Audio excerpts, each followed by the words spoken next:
Bonjour à tous, je vous retrouve aujourd'hui avec une nouvelle vidéo qui sera un petit bilan livresque. Dernièrement, je vous ai posté en fait une rétrospective de mon année 2016 où j'ai fait un petit bilan sur ma vie personnelle et du coup je me suis dit que ça serait sympa que je fasse la même chose mais plus axée sur les livres et ma petite vie livresque. Du coup, en parallèle de mon article qui est en ligne sur le blog, je tourne cette vidéo pour l'y associer.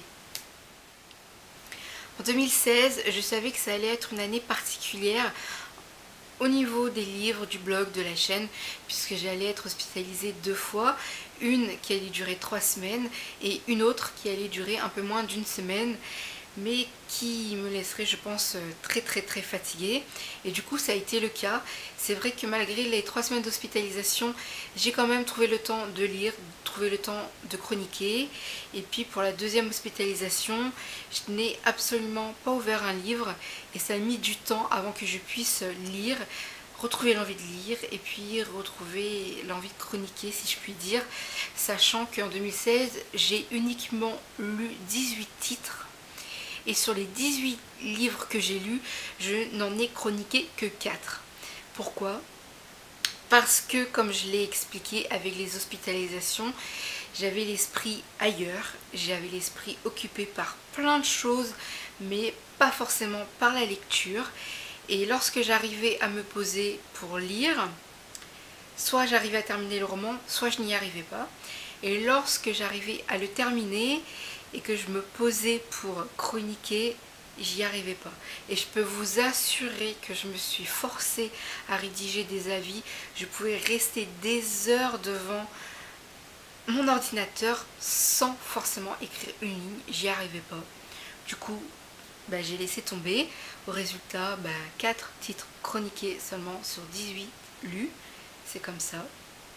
À un moment donné, j'ai arrêté de me forcer et j'ai pris pour acquis, voilà, ça reviendrait un jour ou l'autre. Alors du coup, 4 chroniques littéraires et parallèlement à côté, j'ai posté 12 billets divers et variés, 5 à caractère livresque. Un billet inaugurant en fait une nouvelle rubrique et dans cette rubrique j'ai publié 2 autres billets. J'ai également publié un billet d'humeur et 3 billets in my mailbox, donc des billets dans ma balle. Donc c'était très difficile pour moi de me poser devant l'ordinateur et quand j'y arrivais, c'est vrai que c'était beaucoup plus facile d'écrire des articles comme des billets d'humeur, des pales, tout sauf des chroniques en fait, voilà. Toujours est-il que je vous mets du coup en barre d'infos les liens vers les 4 livres qui sont chroniqués et vers l'ensemble des billets que j'ai publiés sur le blog en 2016. Du coup, vu que ça fait très longtemps que je n'ai pas fait un point de lecture, je vais en profiter pour le faire dans cette vidéo et vous présenter les 3 livres que j'ai lus, les derniers livres en fait que j'ai lus en 2016. En premier lieu, il s'agit d'un recueil de 2 nouvelles, En manque d'air de Dana B. Chalice, qui est un livre auto-édité que j'ai beaucoup apprécié. Donc parmi les 4 titres chroniqués, il en fait partie, voilà. Ensuite, j'ai lu un roman de Milady, il s'agit de Les Chroniques de Hallow, le tome 1, Le Ballet des Ombres, qui est écrit par Marika Gellman. C'est un livre que j'ai adoré, que je n'ai malheureusement pas chroniqué. Toutefois, j'ai été ravie de retrouver un beat-it. J'adore ce genre, mais c'est vrai qu'en 2016, je n'en ai quasiment pas lu et en 2015, je crois pareil. Du coup, ça me ferait pas de mal de retourner vers ce genre parce que c'est pour moi un genre doudou, un genre réconfortant, un genre qui me fait énormément de bien et que j'apprécie toujours. Donc il va falloir que j'y retourne sévèrement. Et puis pour terminer dans mes dernières lectures, j'ai lu Shadowland de Kate Bryan qui est publié chez Bayard. Là aussi j'ai beaucoup aimé puisqu'il est un peu question de fantastique. Et voilà, donc ce sont mes 3 derniers livres que j'ai lus en 2016. Sur les 3 titres, un seul est chroniqué. C'est comme ça, c'est la vie.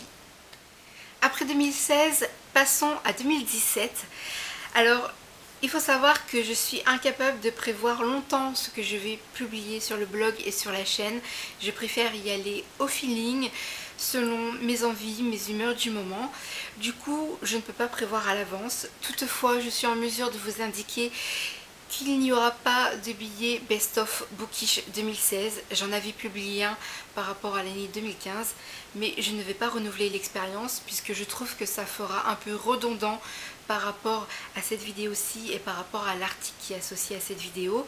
Ça fera deux bilans de lecture et je n'en vois pas l'intérêt, donc un seul suffit amplement.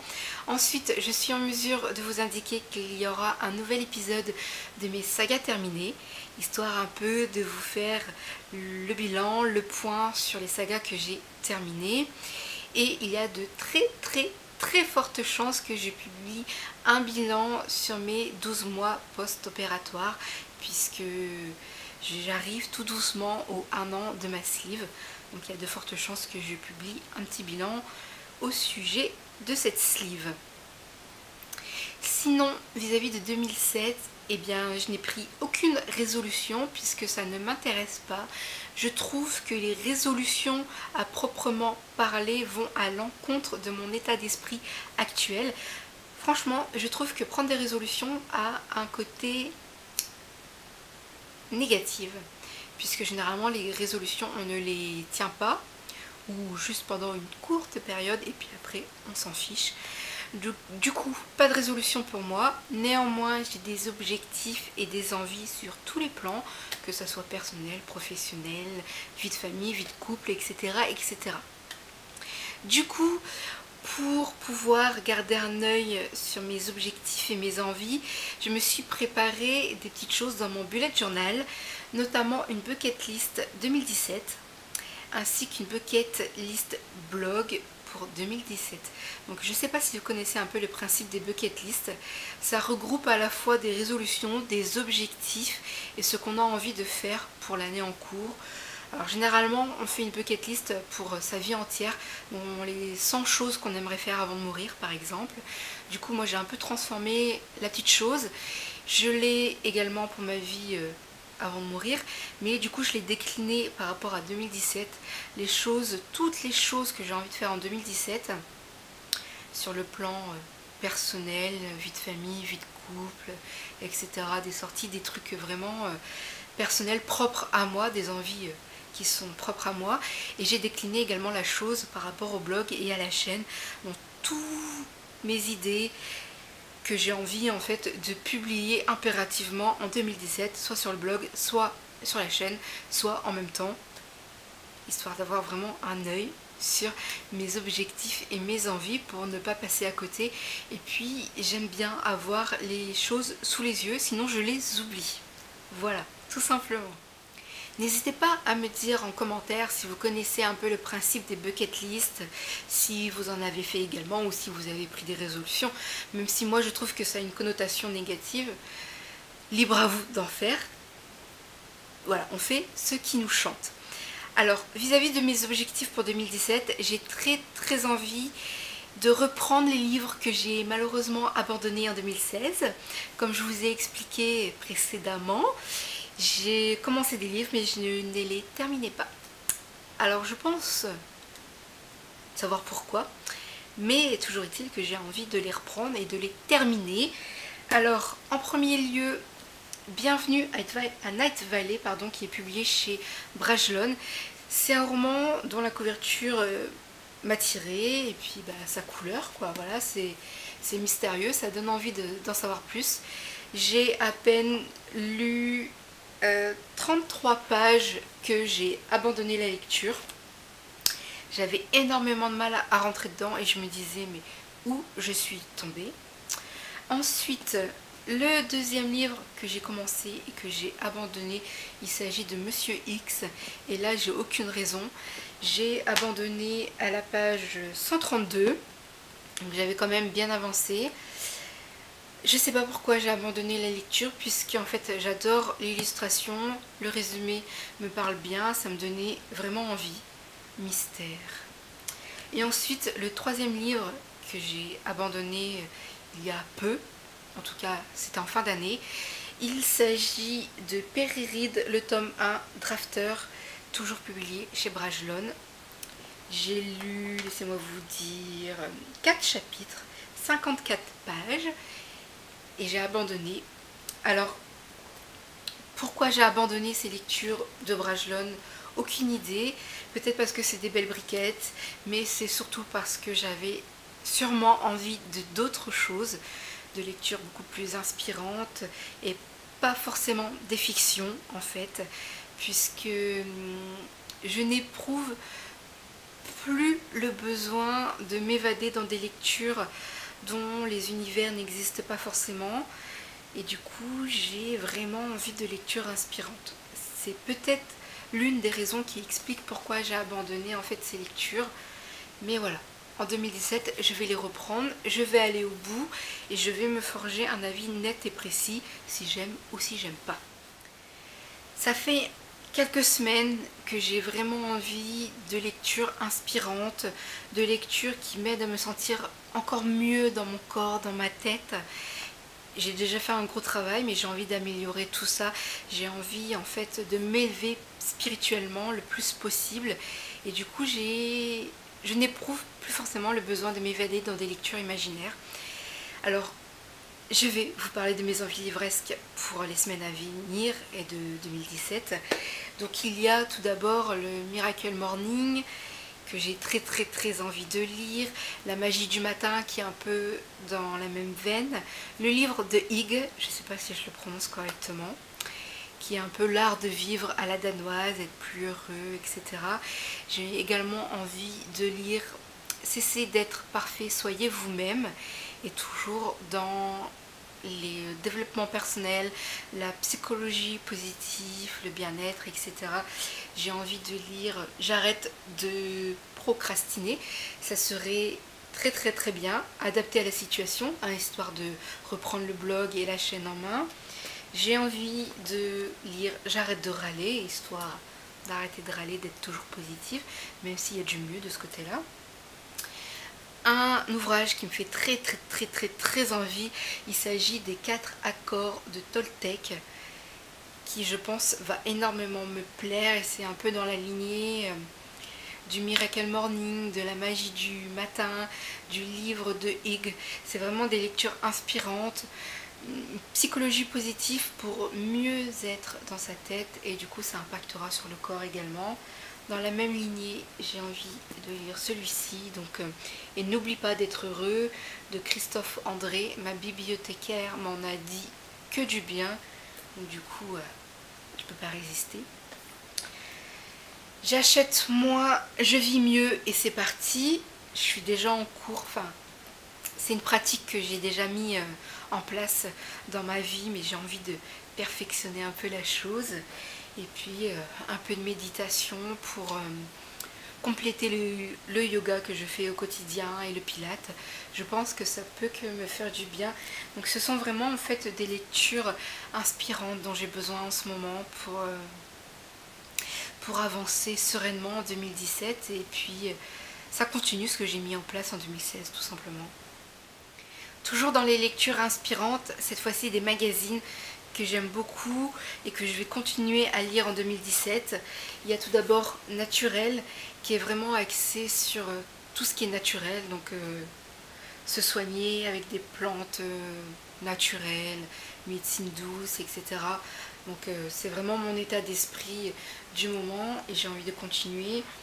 Toujours dans la même lignée, Respire, c'est un nouveau venu sur le marché. Il est publié par l'éditeur de Happiness et de Simple Thing, si je ne dis pas de bêtises. Donc très envie de m'y mettre. Voilà, Simple Thing que j'adore franchement. Et dans la même veine, Happiness, et j'ai également aussi le hors-série, donc Happy Body, Happy Food. Ce sont vraiment des magazines que je vous recommande si vous êtes dans le même état d'esprit que moi. Ça peut que vous inspirer et vous aider à vous sentir mieux. Et quand on se sent mieux dans sa tête, ça suit dans le corps. Et du coup, on se sent beaucoup plus apaisé. et on voit la vie positivement et du coup on voit son verre à moitié plein et non à moitié vide. Donc je vous recommande. Si jamais vous avez des lectures inspirantes à me conseiller que je n'ai pas citées, que ça soit en magazine ou que ça soit ça tremble, que ça soit des livres, n'hésitez pas, franchement je suis tout oui. C'est vraiment un peu ma philosophie, c'est continuer d'être bien dans ma tête, d'être bien dans mon corps et de m'élever vraiment spirituellement pour justement enraciner ce bien-être bien profond et ne plus me laisser avoir par le côté négatif. Voilà, donc j'ai fait déjà un gros travail en 2015, en 2016 je l'ai poursuivi et je veux encore creuser plus le sujet en 2017. C'est vraiment mes objectifs et mes envies pour 2017, c'est le bien-être, tout simplement, être bien. Voilà, je pense avoir fait le tour du petit bilan de 2016 et puis de ce que j'ai envie en 2017 globalement. Je vous laisse en barre d'infos le lien de mon billet écrit, n'hésitez pas à aller le voir puisque c'est vrai que les vidéos, comme je le dis et je le répète, c'est tourné vraiment au feeling, à l'instinct et du coup tout ce qui est écrit c'est beaucoup plus travaillé puisque je me pose vraiment pendant 1 heure, 2 heures, plusieurs heures, une après-midi pour sortir en fait un article de qualité. Donc n'hésitez pas à aller jeter un œil, déroulez la barre d'infos, il y a plein de liens qui sont linkés, faites-vous plaisir, piochez ce qui vous intéresse. N'hésitez pas à m'inspirer en commentaire des lectures qui pourraient m'intéresser, que ce soit des ouvrages type La magie du matin, le Miracle Morning, J'arrête de procrastiner, ou alors des lectures inspirantes de magazines comme Simple Thing, Happiness, etc. Donc les commentaires sont ouverts, on est là pour partager et le partage, le bien-être, c'est vraiment ce que je vais mettre en place en 2017. Donc j'espère que vous serez au rendez-vous. Je vous fais de gros bisous. Prenez soin de vous-même, accordez-vous du temps à vous, c'est nécessaire. Et puis aimez-vous, aimez les autres et que la vie soit belle tout simplement. À bientôt, ciao.